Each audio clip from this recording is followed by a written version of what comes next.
안녕하세요. 저는 김정숙, 68세 부산 사구에서 대한식품 냉동식품 공장 포장부로 일하는 할머니입니다. 정말 큰일 날 뻔했던 제 이야기 좀 들어주세요.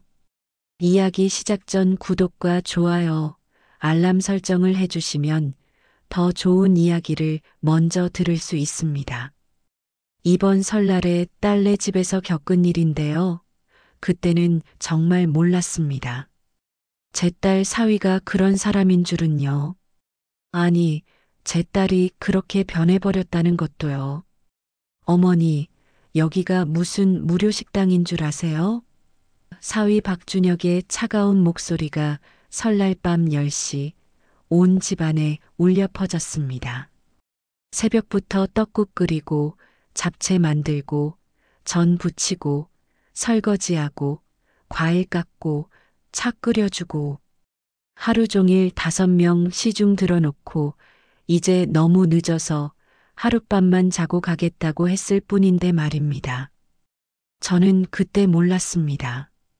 제가 그토록 소중히 키운 딸 서연이가 옆에서 고개만 숙이고 아무 말도 하지 않을 줄은, 그리고 제 인생에서 가장 큰 반전이 기다리고 있을 줄은 말입니다.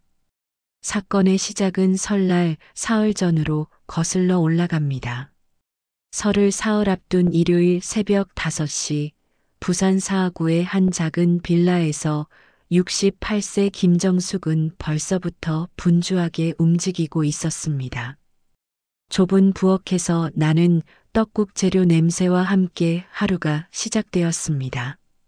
아이고, 떡부터 주문해 놔야지. 우리 서연이가 어렸을 때부터 제일 좋아했던 건데. 김정숙은 정성스럽게 떡국용 가래떡을 손질하며 35년 전 어린 딸이 떡국을 맛있게 먹던 모습을 떠올렸습니다. 그때는 가난했지만 행복했었습니다. 남편과 함께 딸 하나 잘 키워보겠다는 마음 하나로 살아왔던 시절이었죠. 냉장고 안에는 며칠 전부터 정성스럽게 준비한 재료들이 가득했습니다. 도라지, 고사리, 시금치, 잡채 재료들과 전 부칠 재료들까지. 비록 혼자 사는 작은 집이지만 가족을 위한 정성만큼은 누구에게도 뒤지지 않았습니다. 특히 이번 설날은 더욱 의미가 깊었습니다. 사위 박준혁이 최근 주식 투자 실패로 힘들어하고 있다는 것을 김정숙도 알고 있었습니다. 딸 서연이가 가끔 전화할 때마다 한숨 섞인 목소리로 엄마, 준혁이 요즘 너무 힘들어해요. 2억 5천이나 날렸대요라고 하던 것이 기억났습니다. 사실 사위와는 처음부터 사이가 좋지 않았습니다. 박준혁은 장모가 냉동식품 공장에서 포장 일을 한다고 생각하며 친구들 앞에서 창피해했고, 그 때문에 딸 서연이와도 관계가 예전 같지 않았습니다. 명절 때나 되어야 딸과 함께 하룻밤이라도 보낼 수 있는 것이 김정숙에게는 1년 중 가장 소중한 시간이었습니다. 그래서 이번 설날은 더욱 맛있는 음식을 해서 가족들에게 위안이 되어주고 싶었습니다. 오전 8시 김정숙은 평소와 같이 대한식품 공장으로 출근했습니다. 버스를 2번 갈아타고 1시간을 이동하는 길은 8년째 변함없는 일상이었습니다. 68세의 나이에도 냉동식품 포장 라인에서 일하는 것이 쉽지는 않았지만 규칙적인 생활과 경제적 독립을 위해서는 필요한 일이었습니다. 정숙 언니, 오늘도 일찍 오셨네요. 65세의 동료 박미선이 작업장 휴게실에서 반갑게 인사했습니다. 김정숙보다 3년 먼저 입사한 선배로 서로 비슷한 처지에서 의지하며 지내는 소중한 동료였습니다. 두 사람 모두 남편을 일찍 여의고 혼자 살아가고 있었거든요. 그럼 설날 준비 때문에 새벽부터 떡 손질했어. 늦잠 잘 시간이 어디 있나? 김정숙은 웃으며 대답했습니다. 하지만 그 웃음 뒤에는 깊은 피로가 숨어 있었습니다. 나이가 들수록 체력적으로 버거워지는 것을 느끼고 있었거든요. 참 대단해. 나 같으면 배달 음식 시켜서 대충 할 텐데. 박미선이 감탄하며 말했습니다. 하지만 김정숙에게는 그럴 수 없는 이유가 있었습니다. 평생 성실하게 살아온 습관도 있었지만 무엇보다 딸에 대한 사랑이 그 바탕에 있었습니다. 점심시간 직원 식당에서 박미선이 조심스럽게 물었습니다. 언니, 요즘 좀 피곤해 보여. 괜찮아? 최근 김정숙의 얼굴색이 예전 같지 않다는 것을 눈치챈 것입니다. 나이가 나이인데 뭐. 그런데 지난주에 병원 갔더니 의사 선생님이 간 수치가 조금 높다고 하더라고. 정밀 검사해 보자고 하던데. 김정숙이 담담하게 말했습니다. 사실 조금 걱정이 되긴 했지만 큰일은 아닐 거라고 생각하고 있었습니다. 아이고, 그럼 꼭 정밀 검사 받아봐. 나이 들면 이런저런 문제가 생기는 법이지만 그래도 몸이 제일 중요하잖아. 박미선이 진심 어린 조언을 해주었습니다. 가족 같은 동료가 있다는 것이 김정숙에게는 큰 위안이 되었습니다. 오후에는 냉동만두 포장 라인을 점검하는 일이 있었습니다. 대한식품의 냉동만두는 특히 까다로운 위생검사를 거쳐야 했습니다. 김정숙은 8년 동안 이 일을 하면서 어떤 부분을 특히 신경 써야 하는지 잘 알고 있었습니다. 작업을 하며 김정숙은 문득 예전 일들을 떠올렸습니다. 젊었을 때는 정말 다양한 일을 했었습니다. 남편과 함께 작은 반찬 가게를 운영하기도 했고, 남편이 세상을 떠난 후에는 딸을 키우기 위해 무엇이든 했었죠. 그런 경험들이 지금 이 일을 하는데도 도움이 되고 있었습니다. 오후 4시쯤 김정숙은 업무를 마치고 집으로 향했습니다. 설날 음식 준비가 아직 많이 남아 있었거든요. 버스 안에서 김정숙은 내일부터 본격적으로 시작될 명절 음식 준비 계획을 세웠습니다. 그런데 바로 그때 휴대폰에 사위 박준혁으로부터 긴 문자 메시지가 왔습니다. 어머니, 이번 설날에 저희 친정 식구들도 온다고 해요. 원래 안 그러시는데 갑자기 아들 집에서 명절 한번 지내보고 싶다고 하셔서요. 이번 설날만 좀 부탁드려요. 아버지, 어머니, 형님, 형수님, 그리고 형님네 아이까지 총 5명 정도 될 것 같아요. 음식은 평소보다 훨씬 많이 준비해 주셔야 할 것 같고요. 그리고 설날 전날 저녁 6시까지는 와서 미리 준비 좀 해주세요. 양이 너무 많아서 저희 혼자는 힘들 것 같아요. 김정숙은 문자를 읽으며 당황했습니다. 명절에 사위 집에 사돈 식구들이 온다는 게 도무지 이해가 되지 않았습니다. 도저히 상식적으로 이해가 되지 않는 행동이라고 생각했습니다. 오라는 사위나 그걸 온다는 사돈이나 이 세상은 진짜 상식 밖의 사람들이 많은 것 같습니다. 김정숙은 속으로 한숨을 쉬었습니다. 하지만 이내 마음을 고쳐 먹었습니다. 그래도 이왕 마음 먹은 거, 그리고 이왕 온다는 거, 내 새끼를 위해서, 내 딸을 위해서 억지로 말고 기분 좋게 준비하자. 5명분의 음식을 준비하는 것은 쉽지 않은 일이었지만 가족을 위한 일이라면 얼마든지 할 수 있었습니다. 집에 도착해서 김정숙은 곧바로 부엌으로 향했습니다. 오늘 손질해둔 떡국 재료를 보니 마음이 뿌듯했습니다. 내일은 나물들을 무치고 모레는 전을 부쳐야 했습니다.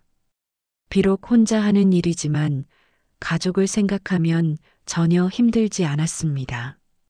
저녁을 간단히 먹고 나서 김정숙은 딸에게 전화를 걸었습니다. 서연아, 나야. 설날 음식 준비 잘 되고 있어. 내가 좋아하는 떡국도 만들고 있고. 엄마, 그렇게 힘들게 하지 마세요. 사서 해도 되는데. 딸 김서연의 목소리에는 미안함이 묻어 있었습니다. 무슨 소리야? 엄마가 직접 만든 게 제일 맛있지. 그런데 서연아, 요즘 많이 힘들지? 준혁이 주식일로. 김정숙은 딸의 목소리에서 피로감을 느꼈습니다. 괜찮아요, 엄마. 걱정하지 마세요. 하지만 김정숙은 딸이 괜찮지 않다는 것을 알 수 있었습니다. 38년을 키운 자식의 목소리에서 느껴지는 무언가가 있었거든요. 그래, 설날에 보자. 맛있는 거 많이 해줄게. 전화를 끊고 나서 김정숙은 깊은 한숨을 쉬었습니다. 딸이 힘들어하는 모습을 보는 것이 가장 마음 아픈 일이었습니다. 하지만 지금 당장 도와줄 수 있는 방법이 없다는 것이 더욱 안타까웠습니다. 그날 밤 김정숙은 늦은 시간까지 설날 준비를 계속했습니다. 나물을 다듬고 내일 쓸 재료들을 준비하며 시간을 보냈습니다. 68세의 나이에는 분명 무리가 되는 일이었지만 가족에 대한 사랑이 그 모든 피로를 이겨낼 힘을 주었습니다. 하지만 김정숙은 아직 몰랐습니다. 자신이 그토록 정성스럽게 준비한 이번 설날이 인생에서 가장 큰 시련이 될 것이라는 사실을, 그리고 그 시련 속에서 놀라운 반전이 기다리고 있다는 것을 말입니다. 드디어 설날 전날이 밝았습니다. 김정숙은 사위가 요청한 대로 저녁 6시까지 딸네 집에 도착했습니다. 서울 강남의 아파트까지 가는 길은 부산에서 KTX를 타고 3시간, 그리고 지하철을 갈아타는 여정이었습니다. 큰 가방 2개에 정성스럽게 준비한 음식 재료들을 가득 담아왔습니다. 어머니, 오셨어요? 박준혁이 현관문을 열어주었습니다. 하지만 그의 표정에는 반가움보다는 일꾼이 왔구나 하는 기색이 역력했습니다. 그래, 일찍 왔어. 음식 준비할 게 많다고 해서. 네, 그럼 빨리 준비 시작해 주세요. 내일 아침 일찍 저희 부모님이랑 형님네 가족들이 오시거든요. 박준혁의 목소리에는 아침 인사도 없이 바로 업무 지시를 하는 차가움이 묻어 있었습니다. 김정숙은 마음 한편이 서늘해졌지만 딸을 위해 참기로 했습니다. 서연아, 어디 있니? 엄마, 여기 있어요. 딸 김서연이 안방에서 나왔습니다. 하지만 어머니와 눈을 제대로 마주치지 못하고 시선을 피했습니다. 그날 저녁부터 다음날 밤까지 김정숙의 긴 고행이 시작되었습니다. 설날 아침 새벽 5시, 김정숙은 잠도 제대로 못 자고 일어나 부엌으로 향했습니다. 5명분의 아침 준비를 시작해야 했으니까요. 떡국을 끓이고 나물을 무치고 전을 부치고 잡채를 볶았습니다. 오전 9시 박준혁의 아버지 박동철과 그의 큰아들, 며느리 등 친정 식구 5명이 도착했습니다. 안녕하세요, 사돈. 김정숙이 정중하게 인사했습니다. 하지만 박동철은 김정숙을 위아래로 훑어보며 무언가 평가하는 듯한 시선을 보냈습니다. 아, 네. 수고하십니다. 짧고 건조한 대답이었습니다. 마치 식당 직원에게 하는 인사 같았습니다. 점심시간이 되자 모든 가족들이 상에 둘러앉았습니다. 김정숙이 정성껏 준비한 음식들이 상을 가득 채웠습니다. 하지만 박준혁의 친정 식구들의 반응은 기대와 달랐습니다. 아버님, 이 나물 좀 짜지 않아요? 박준혁의 형수가 첫 번째로 불만을 제기했습니다. 아, 그래요? 제가 간을 약하게 해달라고 말씀드렸는데. 박준혁이 김정숙을 보며 말했습니다. 김정숙은 평소보다 간을 훨씬 약하게 했는데도 불만이 나온 것에 속이 상했지만 참았습니다.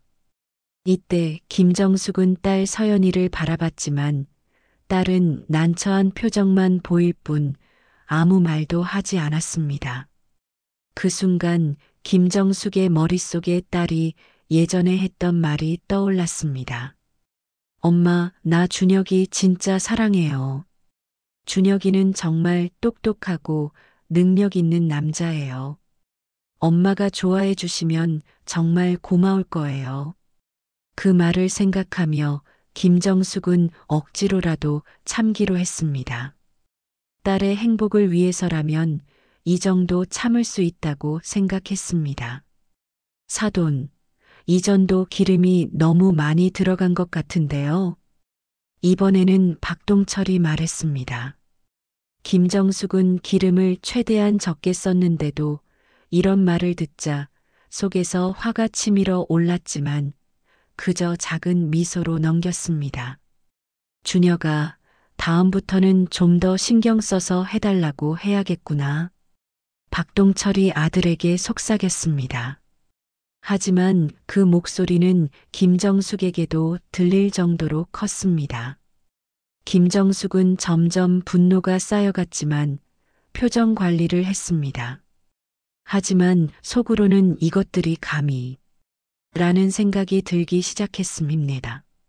점심 후 설거지는 당연히 김정숙의 몫이었습니다. 5명이 먹은 그릇들이 산더미처럼 쌓여 있었습니다. 어머니, 설거지도 부탁드려요. 저는 가족들과 이야기할 게 있어서요. 박준혁이 말하며 거실로 가버렸습니다. 김정숙은 혼자서 묵묵히 설거지를 시작했습니다. 오후에는 또 다른 시련이 기다리고 있었습니다. 박준혁의 친정 식구들이 집 안 곳곳을 구경하며 품평을 늘어놓기 시작한 것입니다. 준혁아, 집이 좀 좁지 않니? 그래도 강남이라서 괜찮습니다, 아버지. 화장실이 하나뿐이네. 사람 많을 때는 불편하겠어. 이런 대화들이 김정숙의 귀에도 들렸습니다. 마치 자신이 민폐가 되는 것 같은 기분이 들었습니다. 저녁이 되자 친정 식구들은 거실에서 화투를 치기 시작했습니다. 준혁아, 과일 좀 깎아와. 박동철이 아들에게 말했습니다. 어머니가 해주실 거예요. 어머니, 박준혁이 부엌에 있는 김정숙을 불렀습니다. 과일 좀 깎아서 가져다 주세요. 김정숙은 또다시 부엌으로 향해 과일을 준비했습니다. 어머니, 차도 좀 끓여주세요. 저희 아버지가 숭늉 좋아하시거든요. 물도 좀 갈아주시고 과자도 좀 더 가져다 주세요. 화투를 치는 동안 끊임없이 이것저것 요구사항들이 이어졌습니다. 김정숙은 마치 호텔 안이 무료 식당 직원이 된 것 같은 기분이 들었습니다. 밤 9시가 넘어서야 모든 일이 끝났습니다. 김정숙은 하루 종일 단 한 번도 제대로 앉아 쉬지 못했습니다. 온몸이 욱신거렸고 특히 허리와 다리가 아팠습니다. 얼굴도 유난히 붓는 것 같았습니다. 친정 식구들은 거실에서 TV를 보며 편안하게 쉬고 있었습니다. 김정숙은 부엌에서 마지막 정리를 하며 깊은 한숨을 쉬었습니다. 밤 10시쯤 김정숙은 조심스럽게 박준혁에게 다가갔습니다. 준혁아, 나 오늘 하룻밤만 자고 갈게. 집도 멀고 이 시간에 부산까지 가기엔 너무 늦어서. 그 말이 나오자마자 박준혁의 얼굴이 굳어졌습니다. 네, 뭐라고요? 집도 멀고 늦었으잖아. 하루만 자고 갈게. 김정숙의 간절한 부탁이었습니다. 하루 종일 고생한 후 다시 3시간을 이동하기에는 너무 피곤했습니다. 그런데 갑자기 박준혁이 언성을 높이며 말했습니다. 어머니, 여기가 무슨 무료 식당인 줄 아세요? 박준혁의 목소리가 온 집안에 울려 퍼졌습니다. 거실에 있던 모든 사람들이 이쪽을 바라봤습니다. 집도 좁고 어머니 계시면 불편해요. 저희 친정 식구들도 자고 가시는데 뻔히 보이시면서 이럴 때는 좀 알아서 가시면 안 돼요? 아니, 어머니는 대체 눈치라는 게 없으세요? 김정숙은 얼어붙었습니다. 이 말을 딸 앞에서, 그것도 사돈 식구들 앞에서 하다니. 김정숙의 머리에서 뭔가 아슬아슬하게 참고 있었던 끈이 툭 하고 끊어졌습니다. 뭐라고? 보자 하니까 장모를 무슨 보자기로 아는 거야? 김정숙의 목소리가 갑자기 달라졌습니다. 68년을 살아온 사람의 위엄이 순간 터져나왔습니다. 내가 어제 저녁 6시부터 와서 5명분 밥 해주고 설거지하고 과일 깎고 차 끓이고 물 갈아주고 과자 갖다 주고 그렇게 하루 반 동안 부려먹어 놓고 이제 밤 10시에 하룻밤 자자고 하니까 여기가 무료 식당이라고? 거실에 있던 친정 식구들이 모두 얼어붙었습니다. 조용했던 시어머니가 갑자기 폭발한 것입니다. 그래, 맞다. 무료 식당 맞지. 그런데 무료 식당에서도 이렇게 막 대하지는 않아. 손님들한테도 예의는 지킨다고. 김정숙의 눈빛이 번뜩였습니다. 박준혁은 장모의 갑작스러운 반발에 당황했으나 이내 정신을 차리고 맞받아쳤습니다. 어머니, 이게 도대체 무슨 짓이에요? 예의도 없고 교양도 없고 공장 포장이나 하는 주제에 어디서 큰 소리예요? 교양? 너희는 그렇게 교양이 있어서 여태 그렇게 행동했어? 김정숙이 더욱 목소리를 높였습니다. 하루 반 동안 부려먹어 놓고 잠자리도 안 내어주는 게 이게 사람이 할 짓이야?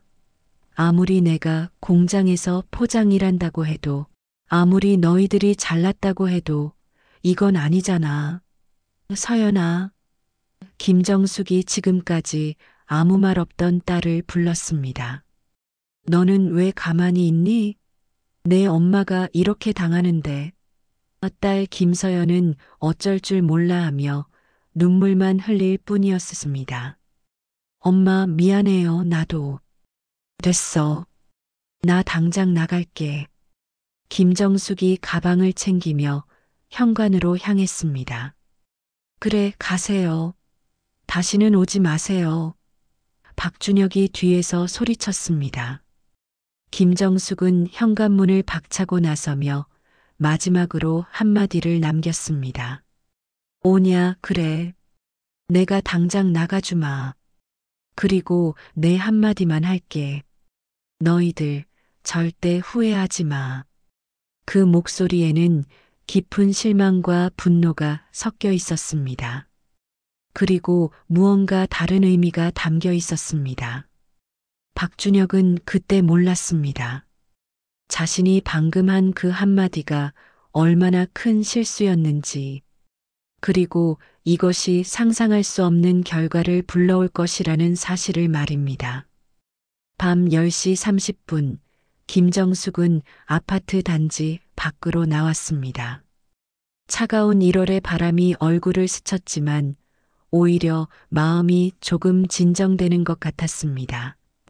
휴대폰을 꺼내 한 번호를 눌렀습니다. 예, 회장님. 지금 좀 힘든 상황입니다. 여기로 와주세요. 짧은 통화를 마친 후 김정숙은 정처 없이 아파트 단지 주변을 걷기 시작했습니다. 30분쯤 지났을까? 검은색 제네시스 G90이 조용히 아파트 단지 앞에 멈춰섰습니다. 차에서 양복을 단정히 차려입은 남자가 내려와 김정숙에게 다가왔습니다. 죄송합니다, 다 회장님. 늦었습니다. 괜찮아요. 집으로 가주세요. 정중한 인사와 함께 차 문이 열렸습니다. 김정숙은 말없이 차에 올랐습니다. 이 장면을 우연히 목격한 아파트 주민 몇 명이 수군거렸습니다. 저 사람 준혁이네 장모님 아니야? 맞는 것 같은데. 저렇게 좋은 차가 마중 나오네. 공장에서 포장 일하신다고 하시던데. 뭔가 이상한데? 차 안에서 김정숙은 창밖을 바라보며 깊은 생각에 잠겼습니다. 38년을 키운 딸이 자신을 지키지 못하는 모습, 사위의 노골적인 무시와 모욕, 모든 것이 한꺼번에 밀려와 마음을 무겁게 했습니다. 하지만 김정숙은 몰랐습니다. 이 일이 얼마나 빨리 그들에게 돌아올지를. 일주일 후 김정숙은 평소와 같이 대한식품 공장에 출근했습니다. 하지만 며칠 전부터 몸 상태가 좋지 않았습니다. 얼굴이 자꾸 붓고 피로감이 심했습니다. 언니, 얼굴이 너무 노랗게 변했어. 병원 가봐야 하는 거 아니야? 동료 박미선이 걱정스럽게 말했습니다. 괜찮아. 그냥 며칠 푹 쉬면 나아질 거야. 하지만 그날 오후 김정숙은 작업 중 갑자기 쓰러졌습니다. 극심한 복통과 함께 의식이 흐려진 것입니다. 언니, 119 불러요. 박미선이 급히 구급차를 불렀고 김정숙은 응급실로 실려갔습니다. 환자분, 급성 간부전 증상입니다. 빨리 입원하셔야 합니다. 의사의 심각한 표정에 김정숙은 당황했습니다. 선생님, 그게 심각한 건가요? 지금 간 기능이 정상의 10% 이하로 떨어졌습니다. 치료를 받지 않으면 위험할 수 있습니다. 같은 시각, 서울 강남의 한 대형마트 본사에서는 박준혁이 동료들과 회의를 하고 있었습니다.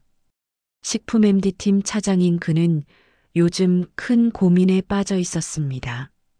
대한식품과의 냉동식품 독점 납품 계약을 따내는 것이 승진의 중요한 기회였거든요. 준혁 씨, 대한식품 쪽에서 아직 연락 없어? 동료가 물었습니다. 아직이요. 도대체 누가 실무를 담당하는지 알 수가 없어요. 박준혁은 짜증 섞인 목소리로 대답했습니다. 이 계약은 연간 수십억 원 규모의 대형 프로젝트였고 성사되면 그의 경력에 획기적인 전환점이 될 수 있었습니다. 그런데 준혁 씨, 장모님이 대한식품에서 일하신다고 했지? 혹시 뭔가 알 수 있는 방법은 없을까? 동료의 말에 박준혁의 얼굴이 순간 굳어졌습니다. 우리 장모님은 그냥 포장부에서 일하시는 분이에요. 그런 중요한 정보를 아실 리가 없죠. 박준혁의 목소리에는 명백한 부끄러움과 거부감이 묻어 있었습니다. 며칠 후 마침내 박준혁에게 기적 같은 연락이 왔습니다. 대한식품 전무 이상훈으로부터 미팅 요청 전화가 온 것입니다. 박준혁 차장님, 대한식품 이상훈 전무입니다. 납품 계약 건으로 내일 오후 2시에 미팅이 가능하실까요? 박준혁은 흥분을 감추지 못했습니다. 네, 당연히 가능합니다. 어디서 뵐까요? 저희 대한식품본사 회의실로 오시면 됩니다. 전화를 끊은 박준혁은 아내 김서연에게 기쁜 소식을 전했습니다. 서연아, 드디어 미팅이 잡혔어. 내일이야. 김서연도 남편의 기쁨에 함께 기뻐했습니다. 정말 다행이다. 그동안 얼마나 애태웠어. 하지만 김서연은 설날 이후로 어머니와 연락이 되지 않는 것이 계속 신경 쓰였습니다. 여러 번 전화를 걸어봤지만 어머니는 받지 않았습니다. 다음 날 오후 박준혁은 완벽하게 준비를 마치고 대한식품 본사로 향했습니다. 이 계약이 성사되면 자신의 경력에 큰 전환점이 될 것이었습니다.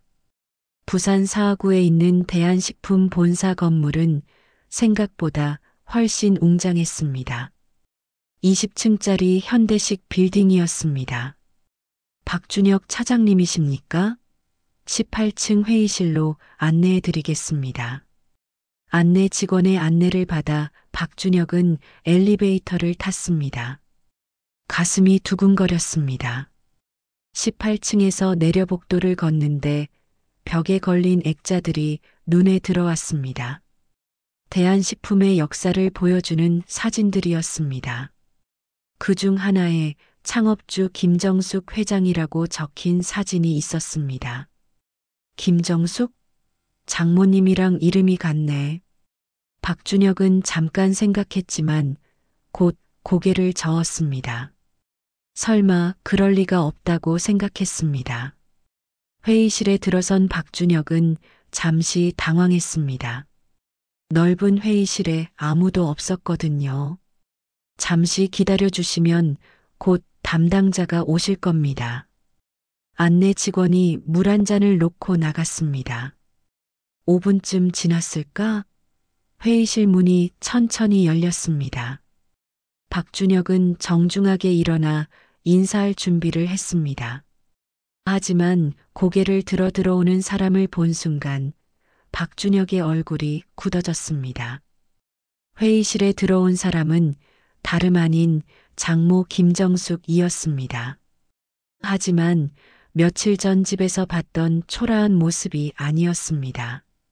고급스러운 네이비 정장을 입고 당당한 걸음걸이로 들어오는 김정숙의 모습은 완전히 다른 사람 같았습니다. 뒤따라 2명의 임원들이 함께 들어왔습니다. 박준혁은 의자에서 일어날 수도 앉아 있을 수도 없었습니다. 입을 벌린 채 김정숙을 바라볼 뿐이었습니다. 어머님? 박준혁의 목소리는 떨렸습니다. 하지만 김정숙은 냉정한 표정으로 테이블 맞은편에 앉았습니다. 마치 처음 보는 사람을 대하듯이. 안녕하세요, 박준혁 차장님. 김정숙의 목소리는 차갑고 공식적이었습니다. 며칠 전까지만 해도 준혁아라고 부르던 따뜻한 목소리와는 완전히 달랐습니다. 대한식품그룹 회장 김정숙입니다. 김정숙이 명함을 박준혁 앞으로 밀어냈습니다. 박준혁은 떨리는 손으로 명함을 받았습니다. 대한식품그룹 회장 김정숙이라고 적혀 있었습니다. 명함을 보는 순간 박준혁의 머릿속이 하얗게 변했습니다. 손에서 명함이 떨어질 뻔했습니다. 이게 어떻게? 박준혁이 말을 더듬었습니다. 김정숙은 여전히 차분한 표정이었습니다. 놀라셨나요? 당연한 반응이겠네요. 김정숙의 목소리에는 감정이 전혀 없었습니다. 어머님이 대한식품 회장이라고요?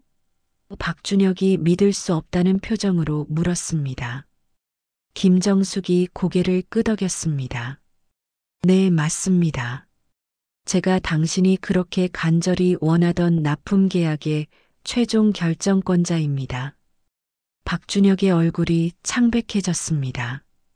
자신이 며칠 전까지 공장 포장이나 하는 주제라며 무시했던 장모님이 사실은 자신의 운명을 좌우할 수 있는 대기업 회장이었던 것입니다.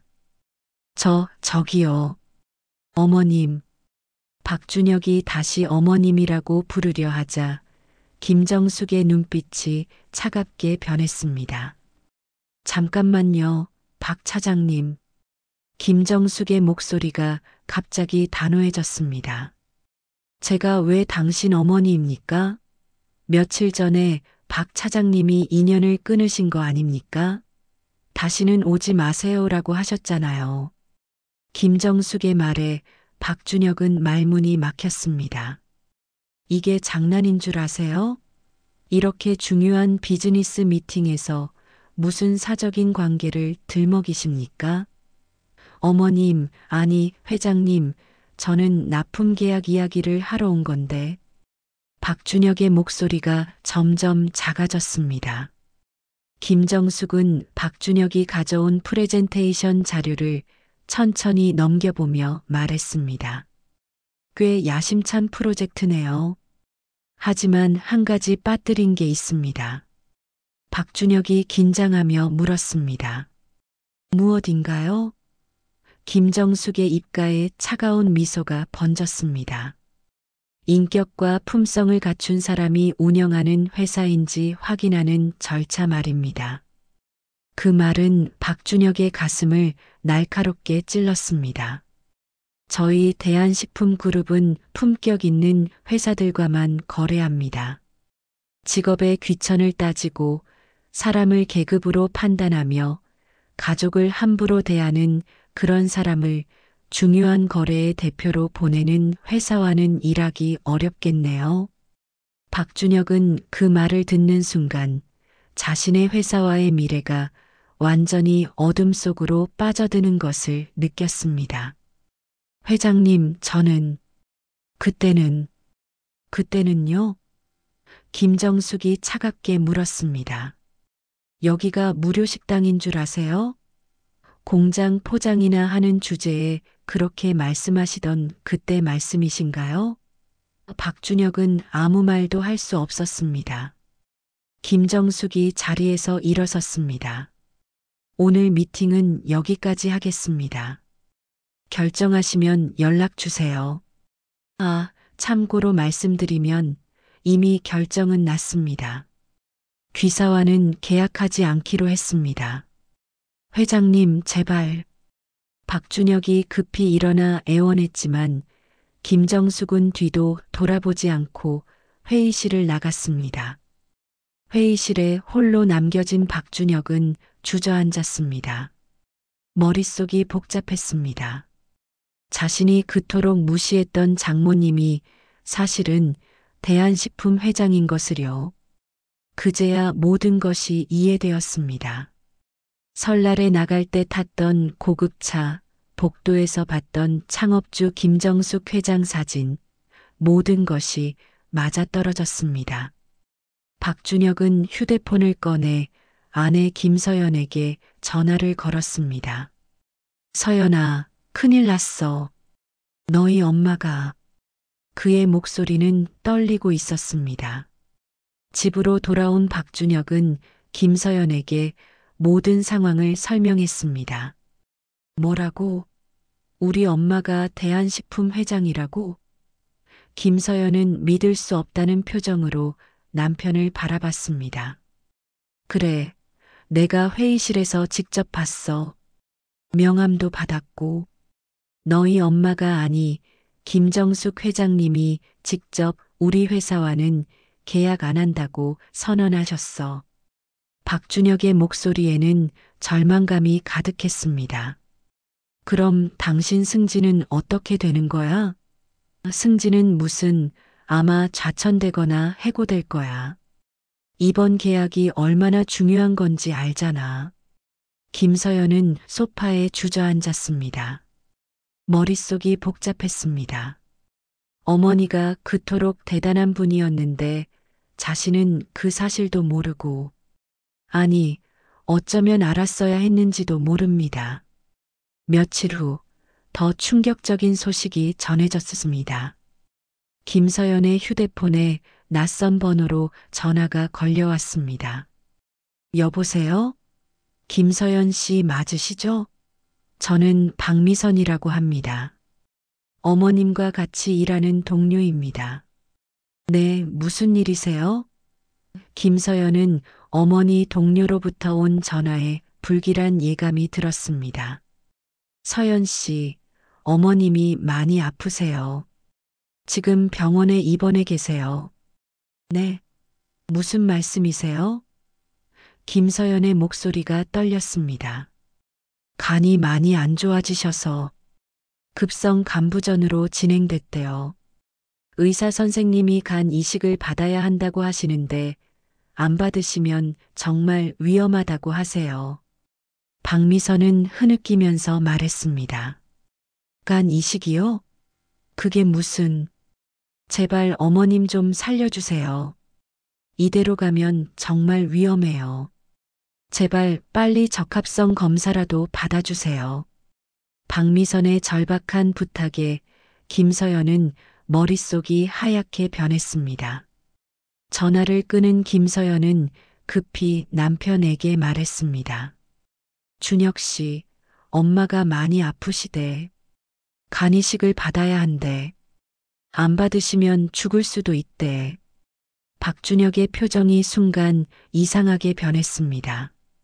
진짜? 간이 아프시다고?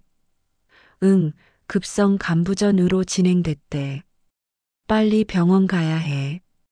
김서연이 급히 가방을 챙기려 하는데 박준혁이 그녀의 팔을 붙잡았습니다.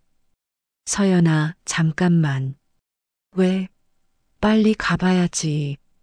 서연아, 혹시 생각해 봤어? 박준혁의 눈에 이상한 빛이 스쳤습니다. 뭘 생각해? 어머니가 정말 심각하시다는 거 말이야. 그러니까 빨리 가야 한다는 거잖아.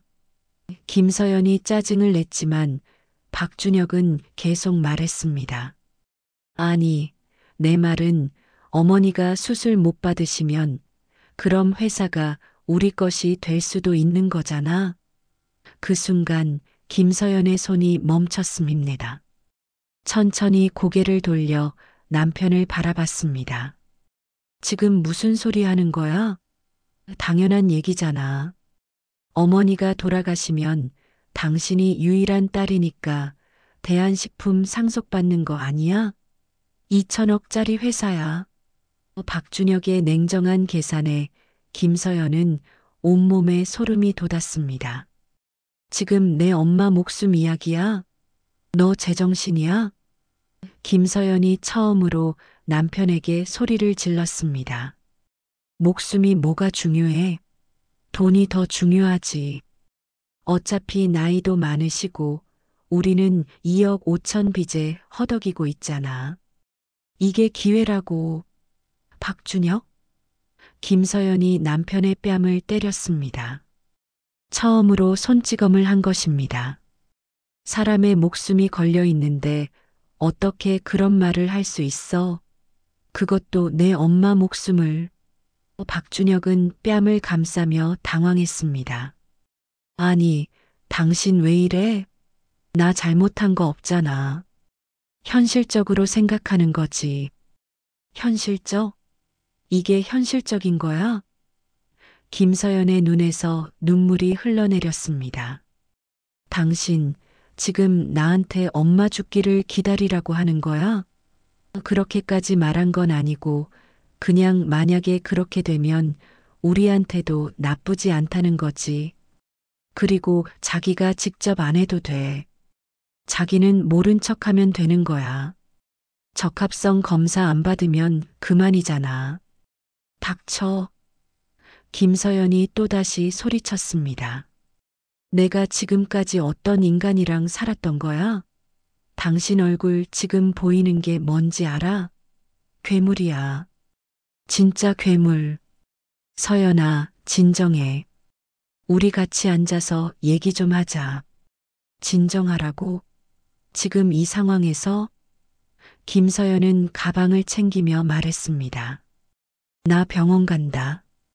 그리고 엄마한테 간 기증할 거야. 뭐, 미쳤어? 간 기증하면 당신도 위험하다고. 그래도 할 거야. 내 엄마니까.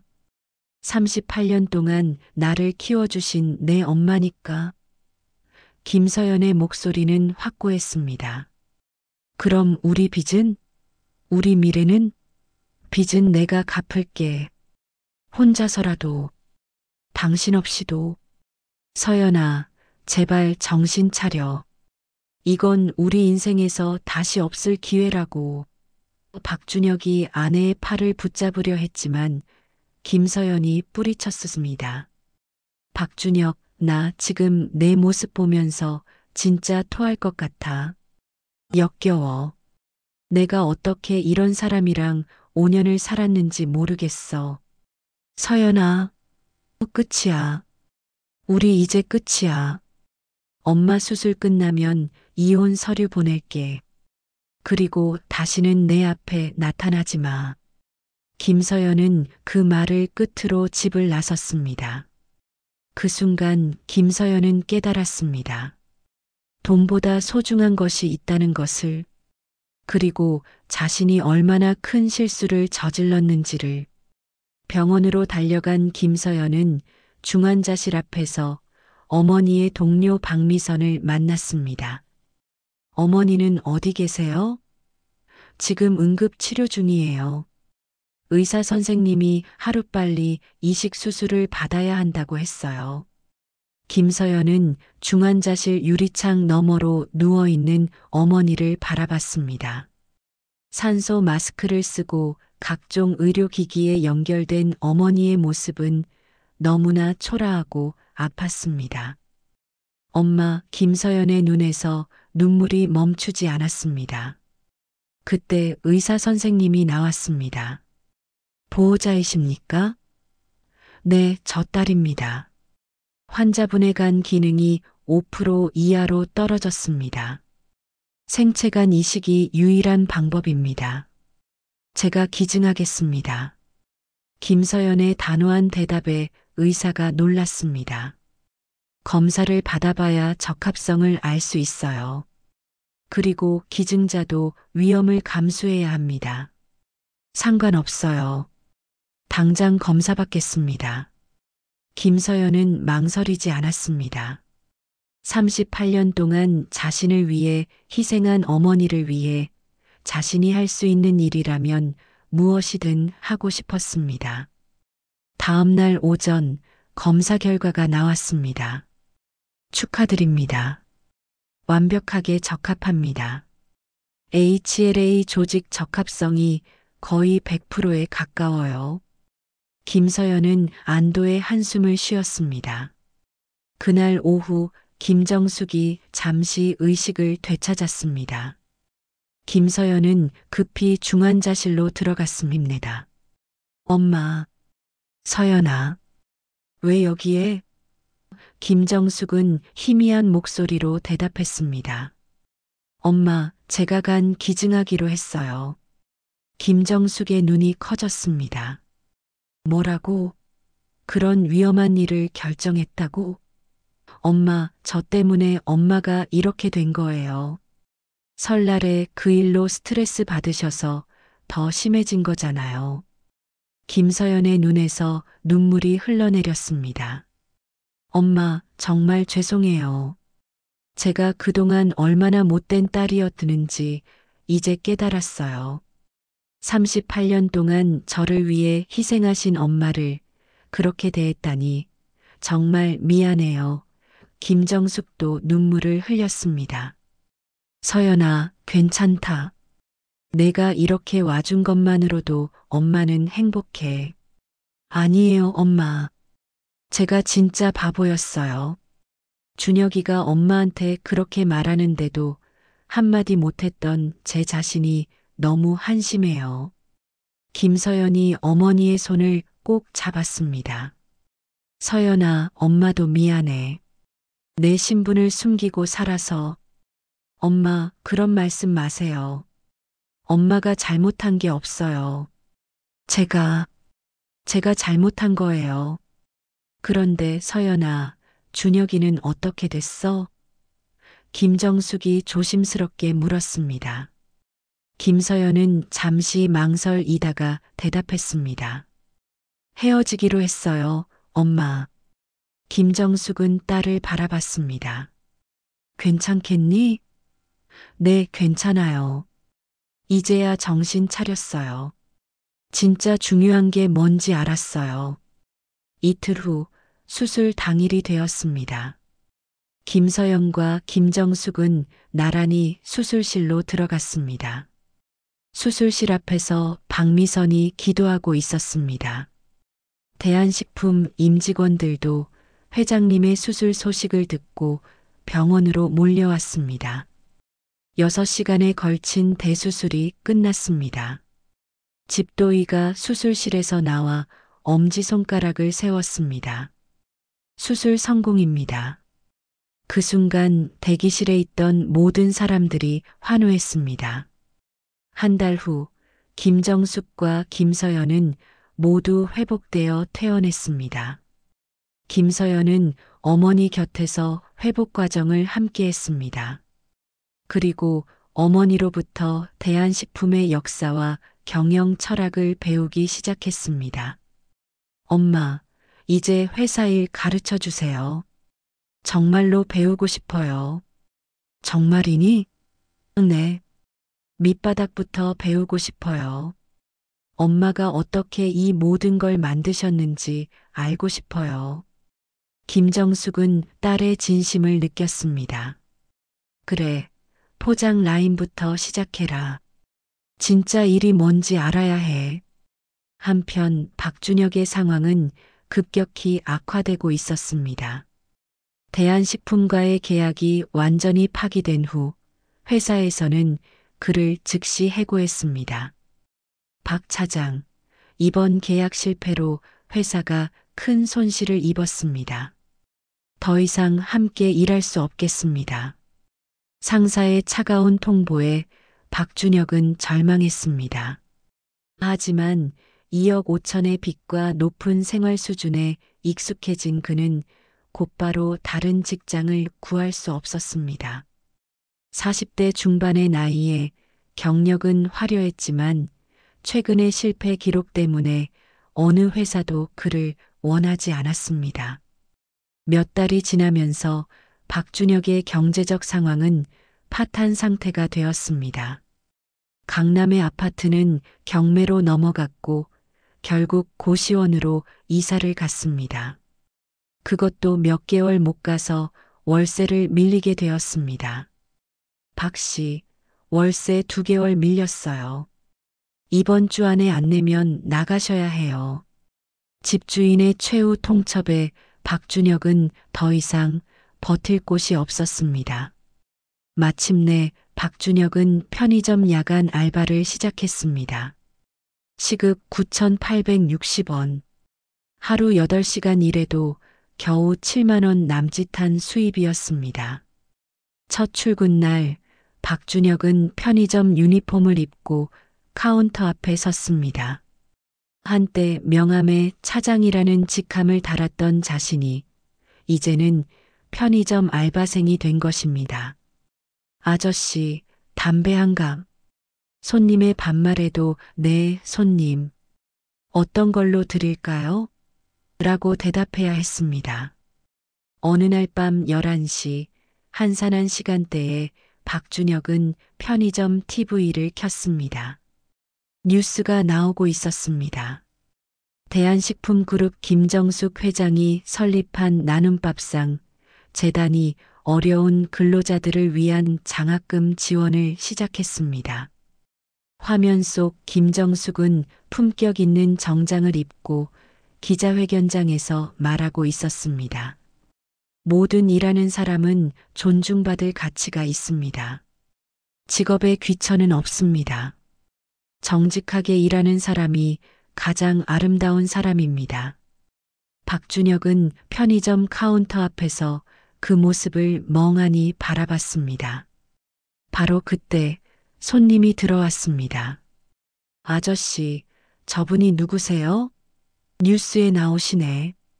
편의점 단골 손님이 TV를 가리키며 물었습니다. 박준혁은 잠시 망설이다가 대답했습니다. 제, 제 장모님이요. 네, 저 유명한 회장님이 장모님이라고요? 그럼 왜 여기서 알바를? 손님의 놀란 표정에 박준혁은 고개를 숙였습니다. 제가 바보였어요. 정말 큰 실수를 했어요. 박준혁의 눈에서 뜨거운 눈물이 흘러내렸습니다. 그제야 장모님이 했던 일의 소중함을 깨달았지만 이미 늦었습니다. 그가 공장 포장이나 하는 주제라고 무시했던 그 일들이 사실은 얼마나 정직하고 가치 있는 노동이었는지, 그리고 무료 식당이라고 조롱했던 그 헌신이 얼마나 큰 사랑이었는지, TV 속 김정숙은 계속 말하고 있었습니다. 저는 68세의 나이에도 공장에서 일했습니다.